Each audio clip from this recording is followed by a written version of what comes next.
What's good, YouTube? Sorry about yesterday. I had to, my video got a little interrupted, but we're gonna wrap it up here on the Mark V. All right, so we got through most of his articulation yesterday. Kind of left off on the legs, so I'm just gonna quickly run through that and then do some size comparisons, and we'll wrap it up. All right, so he's got like the same style of articulation is like the Mark II and those older Iron Man figures where, the ball and the hinge, you just kind of have to maneuver the ball into the position that you want. But, you can kind of get his legs kicking up pretty high, like a decent amount, about just about like a 90-degree angle.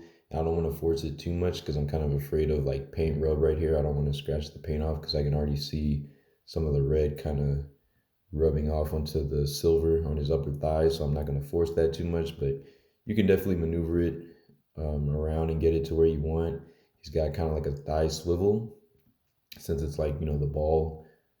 It's like the ball and the hinge, and then the thigh can swivel on there, so you can pretty much get like the whole leg twisting. It's almost like all kind of twist as like one piece.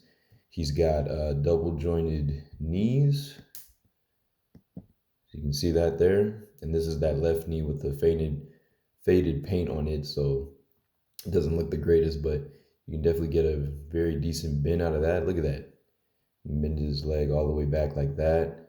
As far as like the actual leg going back, not a whole lot, because of the sculpt of the armor. You can't really get the leg going back too much on its own, but it's not too bad. And then if you force it, you can do out to the side. You just kind of have to maneuver that hinge, but you probably should be able to do like the splits kind of like that like the Mark II was able to do. But you just kind of have to like force it, kind of have to maneuver that around.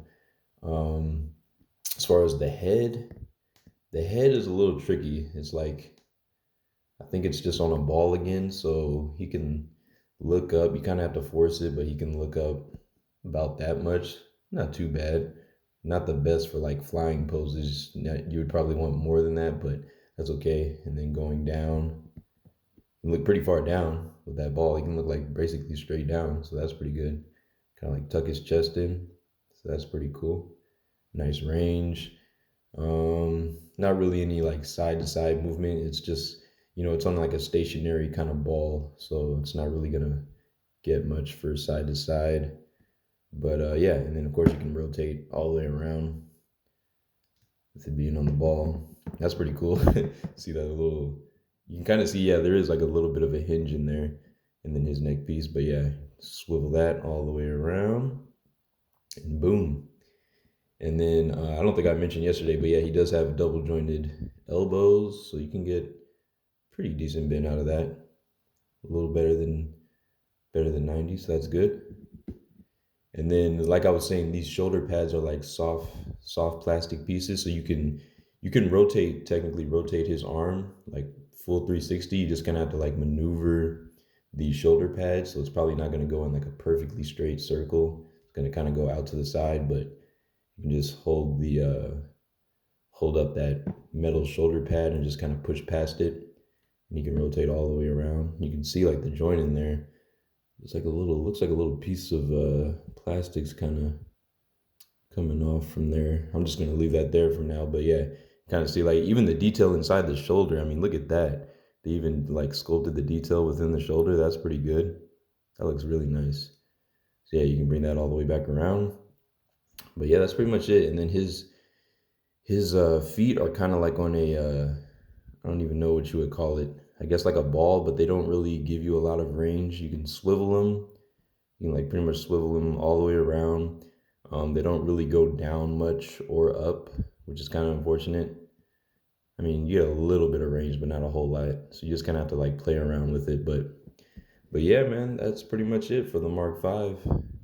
Um, Again, this is on that older style articulation. These are like the older figures from Hasbro, so definitely not the best when it comes to articulation. But I just really wanted this figure more for the look than anything.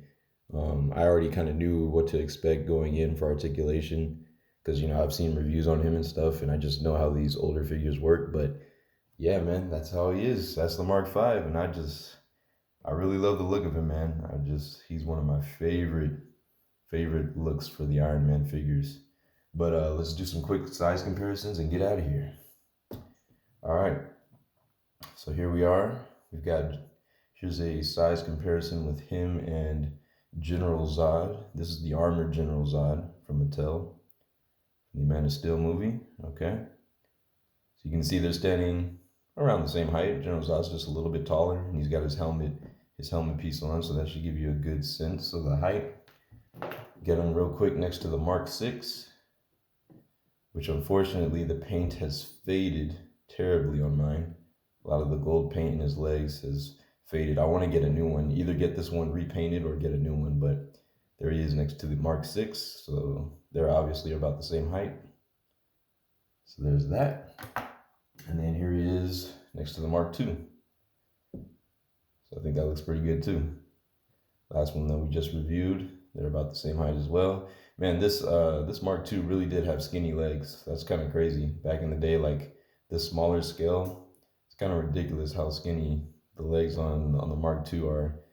I think Hasbro did a lot better now, making him actually look like it's a guy inside of armor, because the proportions on this guy are just way too small for it to actually look like somebody in armor. But yeah, and then lastly we will get him next to the Mark 42, which also has a lot of paint wear. I might need to get a new one of these guys pretty soon, but here he is next to the Mark 42, which is a actual Marvel Legends, more recent figure, a little bit better articulation. But yeah, so that's gonna be it, guys. That's it for the review. Hope you enjoyed. If you did, please leave a like, comment, and subscribe to the channel so you don't miss out on any of my new videos. Got plenty of figures that I'm going to be reviewing and taking a look at. Leave a comment if there's something that you want me to review or look into. I'll definitely try to do that, and I'll respond to you guys. And yeah, it's your boy BioSpider 3.0 signing off. Thanks for watching. Keep the action going. Peace.